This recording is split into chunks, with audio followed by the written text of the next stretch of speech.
ایک سنسان ہائی وے پر رات کے وقت ایک خوفناک منظر سامنے آتا ہے، جہاں ایک کپل عادل اور فاطمہ اپنی گاڑی میں پھنسے ہوئے ہیں۔ چاندنی مدھم روشنی میں عجیب سائے ڈال رہی ہے۔ جیسے ہی ان کی گاڑی پرسرار طور پر بند ہو جاتی ہے، وہ عجیب سرگوشیاں سنتے ہیں اور دور ایک دھیمی روشنی نظر آتی ہے۔ روشنی کی طرف کھینچے جانے پر وہ ایک روشن لالٹین اور قدیم نشانات دیکھتے ہیں۔ ان کے سامنے ایک خوفناک سایہ ظاہر ہوتا ہے، جس کی آنکھیں چمک رہی ہوتی ہیں اور چہرہ بگڑا ہوا ہوتا ہے۔ سایہ آہستہ آہستہ ان کی طرف بڑھتا ہے اور ڈراؤنی سرگوشیاں سنائی دیتی ہیں۔ عادل اپنی دادی کا دیا ہوا لاکٹ استعمال کرتا ہے، جس سے ایک طاقتور روشنی نکلتی ہے اور سایہ پیچھے ہٹ جاتا ہے، لیکن ایک عجیب سا خوف ان کے دلوں میں باقی رہتا ہے۔ اپنی جان بچانے کے باوجود انہیں محسوس ہوتا ہے کہ کوئی چیز ابھی بھی انہیں دور سے دیکھ رہی ہے۔ السلام علیکم دوستو، میرا نام ہے محمد شعیب۔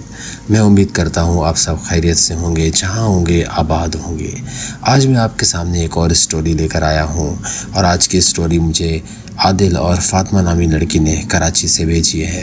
اگر آپ بھی ہمیں اپنی اسٹوریاں اور واقعات، سچے واقعات بھیجنا چاہتے ہیں تو ہماری ای میل ایڈریس کارنر پر موجود ہے، آپ اس پر ای میل کر سکتے ہیں، اور ہمارا واٹس ایپ نمبر ڈسکرپشن میں موجود ہے، آپ اس پر واٹس ایپ بھی کر سکتے ہیں۔ آج کی کہانی بہت ہی خوفناک ہے اور ساتھ میں ایک سچا واقعہ ہے، تو آپ کو سننے میں بہت مزہ آئے گا۔ میں زیادہ بور نہیں کرتا، آپ کو اسٹوری کی طرف لے کے چلتا ہوں۔ ایک سرد رات عادل اور فاطمہ اپنی گاڑی میں ہائی وے پر سفر کر رہے تھے۔ چاند کی ہلکی روشنی سڑک کو روشن کر رہی تھی، لیکن رات کی خاموشی ایک عجیب سا احساس دے رہی تھی۔ فاطمہ نے کہا، یہ رات کتنی خوفناک ہے۔ عادل نے مسکراتے ہوئے جواب دیا، کچھ نہیں ہوگا، بس ہم سفر کر رہے ہیں۔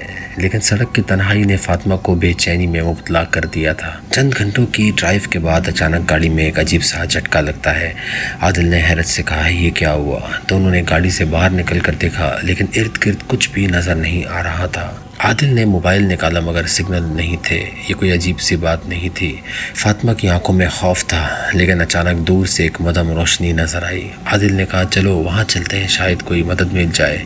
وہ دونوں روشنی کی طرف بڑھتے ہیں، لیکن ان کے کانوں میں عجیب سرگوشیاں سنائی دینے لگتی ہیں۔ یہاں آؤ، یہاں آؤ، فاطمہ نے ڈرتے ڈرتے کہا۔ یہ آوازیں کہاں سے آ رہی ہیں؟ عادل نے اس کا ہاتھ پکڑ کر کہا، شاید ہمیں واپس چلنا چاہیے۔ لیکن وہ دونوں خوف کے مارے آگے بڑھتے گئے۔ جب وہ روشنی کے قریب پہنچے تو وہاں ایک قدیم چراغ روشن تھا، اور اس کے ارد گرد کچھ پرسرار علامات بنے ہوئے تھے۔ اچانک ایک خوفناک سایہ ظاہر ہوا، جیسے وہ کسی خفیہ جگہ سے نکل رہا ہو۔ اس کی آنکھیں چمک رہی تھیں اور چہرہ بگڑا ہوا تھا۔ عادل نے خوف سے پیچھے ہٹتے ہوئے کہا، ہمیں بھاگنا چاہیے۔ سایہ دھیرے دھیرے ان کی طرف بڑھنے لگا۔ فاطمہ نے چیخ مار کر کہا، عادل میں ڈر رہی ہوں۔ عادل نے کہا، فاطمہ میرے ساتھ رہو۔ وہ دونوں بھاگنے لگے، لیکن جیسے ہی وہ سڑک پر پہنچے، گاڑی دوبارہ چلنے لگی، مگر وہ اندر نہیں جا پا رہے تھے۔ سایہ قریب تھا اور اس کی آواز سنائی دی، تم یہاں رہو گے ہمیشہ کے لیے۔ یہ سن کر فاطمہ نے کہا، ہمیں کچھ کرنا ہوگا۔ عادل نے اپنی دادی کا دیا ہوا لاکٹ نکالا اور سایہ کی طرف بڑھایا۔ اچانک ایک تیز روشنی نکلی، سایہ پیچھے ہٹنے لگا اور پھر غائب ہو گیا۔ گاڑی کی روشنیاں دوبارہ چمک اٹھیں اور وہ دونوں اندر بیٹھ گئے۔ عادل نے گاڑی چلائی اور سڑک پر تیزی سے آگے بڑھنے لگا، لیکن جب انہوں نے پیچھے مڑ کر دیکھا تو انہیں محسوس ہوا کہ سایہ اب بھی انہیں دیکھ رہا ہے، دور کہیں تاریکی میں چھپا ہوا ہے۔ راستے میں فاطمہ نے عادل سے کہا، کیا تمہیں کبھی اس جگہ کے بارے میں سنا تھا؟ یہ ہائی وے پہلے بھی کئی لوگوں کے لیے خطرناک رہ چکا ہے۔ عادل نے سر ہلایا، مجھے یاد ہے، کچھ لوگوں نے یہاں گمشدگی کی شکایت تو کی تھی۔ اچانک ان کی گاڑی کے سامنے ایک سایہ نمودار ہوتا ہے۔ عادل نے بریک لگائی، لیکن سایہ اچانک غائب ہو جاتا ہے۔ فاطمہ نے خوف زدہ ہو کر کہا، یہ کیا تھا؟ عادل نے کہا، یہ تو کچھ نہیں، شاید میری آنکھوں کا دھوکہ ہوگا۔ لیکن جیسے ہی وہ دوبارہ چلنے لگے، ان کے کانوں میں سرگوشیاں سنائی دینے لگیں، تم نہیں بچ سکتے، تمہیں یہاں رہنا ہوگا۔ فاطمہ نے کہا، یہ آوازیں کہاں سے آ رہی ہیں؟ عادل نے گاڑی کی رفتار بڑھا دی، لیکن سرگوشیاں مزید تیز ہو گئیں۔ اچانک گاڑی کا انجن دوبارہ بند ہو گیا اور وہ سڑک کے بیچ میں پھنس گئے۔ دونوں کی آنکھوں میں خوف اور بے بسی تھی۔ عادل نے کہا، ہمیں اس جگہ سے نکلنا ہوگا۔ جب انہوں نے گاڑی سے باہر نکلنے کی کوشش کی تو دروازے لاک ہو گئے۔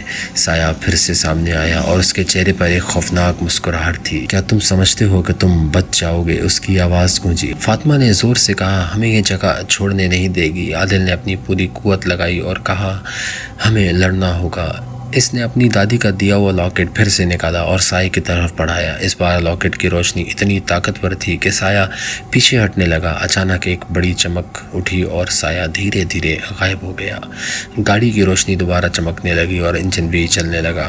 عادل نے فوراً گاڑی کو سٹارٹ کیا اور تیزی سے آگے بڑھنے لگا۔ جب انہوں نے پیچھے مڑ کر دیکھا تو سایہ واقعی غائب ہو چکا تھا، لیکن ان کے دلوں میں ایک عجیب سا خوف باقی تھا۔ جب وہ ہائی وے سے باہر نکلے تو فاطمہ نے کہا، ہم نے اسے شکست دے دی، لیکن یہ سب کچھ عجیب تھا۔ عادل نے سر ہلایا، ہاں، لیکن ہمیں اس جگہ کے بارے میں کبھی نہیں بھولنا چاہیے۔ کچھ جگہیں ہمیشہ راز رکھتی ہیں اور ہم نے بس ایک جھلک دیکھی ہے۔ اس رات کے بعد عادل اور فاطمہ نے کبھی بھی اس ہائی وے پر سفر کرنے کا سوچا بھی نہیں۔